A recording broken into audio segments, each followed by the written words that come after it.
I'm going to give you the entire cost breakdown of every single line item to complete the permitting process for my straw bale house. It's not quite done yet. I did manage to find a contractor to build a straw bale house, but all of the permitting I did myself. So some of these costs are directly related to permitting, and some of these costs are tangentially related to permitting, but I'm going to talk about each and every single one. And this permitting process spans like 4 years. Just keep that in mind. We're going to start in 2020, and the first cost is purchasing the land. You can't get a building permit without owning the land that you're going to build it on. There's an argument to be made that this is part of the cost of the house, but I'm going to include it anyway. There was a document fee for the land purchase, and that was $250. That was a deposit that I put down just to make sure that nobody else could buy the land. The actual cost of 3.94 acres of land was $9,400. I feel like I got a steal. After that, we got a 1-inch water meter. Again, technically not part of the permitting process, but I'm going to include it anyway. That one was $2,652. Then I did a new address application fee. This is a fee that you pay to get like a street address for your land. They don't have addresses before you do this. That was $158. I had to pay taxes on the land. That was $169. And I believe I had to pay that twice a year. So that was the first time. I paid a friend who rented a skid steer $212 to do some grading on my land. Didn't work out so well because out there the soil is very sandy, so when you disturb it and take plants out, like it just becomes sand.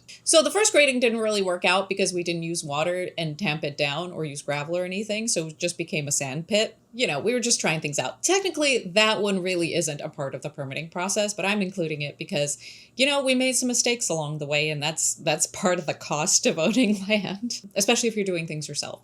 The second grading and gravel was $830, and that one actually worked well and was plenty hard to park our trailer where it wouldn't sink in the sand. We actually did sink the trailer in the sand. I'm gonna tell that story some other time. So the second grading was in 2021, and then we had to pay land taxes on April 12th, and that was $169. The next line item is the architectural plans for the straw bale house, $795. Those were stock plans that I found on a website called strawbale.com. There were some architect fees in order to make a few changes so that those plans fit the land that I was actually building on, because there is a grade in the land. That was the other thing. So those fees were $1,105. Then I had to have what is called a percolation test. So out there's no sewage system, so you have to have a septic tank. And a common way to do the septic tank out there is to have leach lines. And in order to have leach lines, you need to do a percolation test to make sure that the soil can withstand that. The first fee was $975, and the second fee was $975. Basically, you pay a deposit before they do the test, and then you pay for the rest of the test after they do the test. They also do the septic design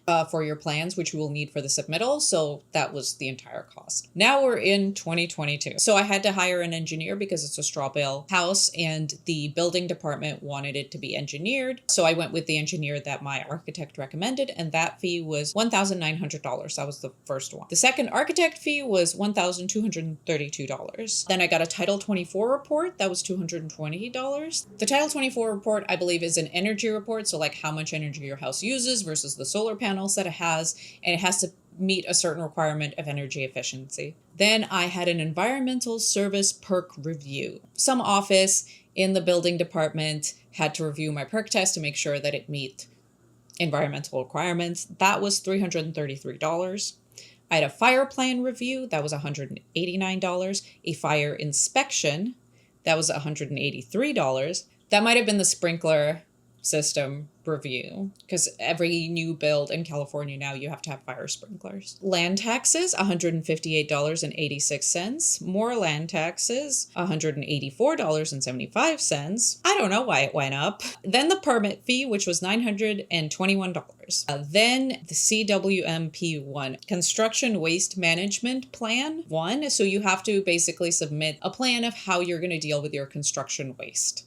And they do have documents on the website to tell you like how to kind of fill it out and what their recommendations are and what would be an acceptable way to deal with it. I did something very simple. We have a truck and we're just going to take our construction waste to the dump with the truck and we're going to reuse as much material as we can. That was basically it. And that fee was $150. I needed to get what was called a land dedication. I'm still not quite sure what a land dedication is, but we had to do it. And then I needed a notary for it. And that was $30. Now we're in 2023. Where I'm kind of fighting with the permitting department. I have a whole video about that. You should watch it. At this point, I think we've submitted all of our documents and I have to pay the school fees, and that is $4,000. The school fees are based on the square footage of your house, so you have to pay a certain amount for each square foot of your house that goes to the public school district. That was one of the biggest single costs. I had my fourth and final architect invoice, and that was $255. And then more engineering fees of $560. Then more land taxes, $178. And then another land tax payment of $178. I don't know why they keep going up and down. Another architect fee of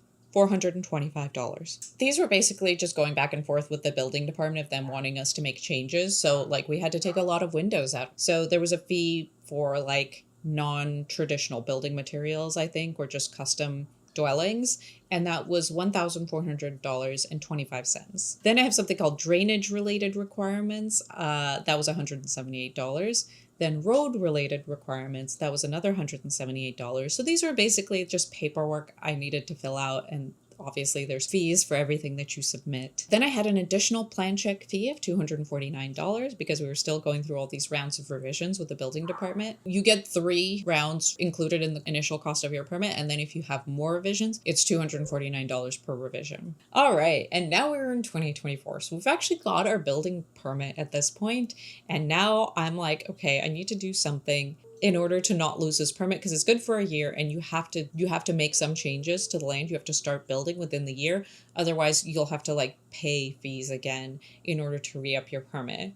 So I was like, okay, I'm going to get the power pole installed. That's like something small I can do. So I went to Edison and I filled out all the paperwork, and it was $437 for the fee. The actual power pole itself, I bought from a neighbor. I just bought the whole thing because he was getting his permanent pole installed, and that was $1,100. Well, that $100 was for him to deliver it, and then I paid another neighbor $300 to install it. Then I got a soil test, and I feel like I could have not gotten that test and still built this house, but that was $3,950 because I was talking to this contractor and he was like, well, I can't give you a quote unless you have a soil test. I'm surprised that the building department hasn't made you get a soil test. And I was like, well, if they didn't make me, they probably think it's fine. The soil test is to make sure the soil is fine for a foundation to sit on. But I wanted a quote. I wanted to get my house built, so I paid the $3,950 for the soil test, and they said the soil was fine. When you're on a piece of land, you look across the street and you see a house on a foundation and it's fine. You think, well, probably the soil here, 100 feet away, is fine too. But I paid it anyway. Then another land tax, $168. And that takes us into 2025. In January of 2025, we started the process to hire a contractor. So all of those additional costs are just building costs. So the grand total is $37,084.57. Let me give you another total, which is just the fees from the building department, not counting the architect fees, not counting the engineering fees, not counting anything else, just from the building department. $8,194.25. Let me give you another cost. Kat, either go or stay. All the architecture and engineering fees were $6,272, which is crazy because I bought stock plans. If you just buy plans for a stick frame house that doesn't need engineering, this is going to be a lot lower for you. This was high for me because I had to hire an engineer, and then that engineer had to fight with the building department in order to get her engineered plan approved. That's why that's so high. Yeah, so I hope this was helpful. I'm not including any of the time that I spent doing this, and I don't know how much time I spent doing this. I did not log it. A lot of this was during the lockdown. I didn't have a job. I wasn't doing anything else, so this is how I spent my time. I'm not a person who can just do nothing.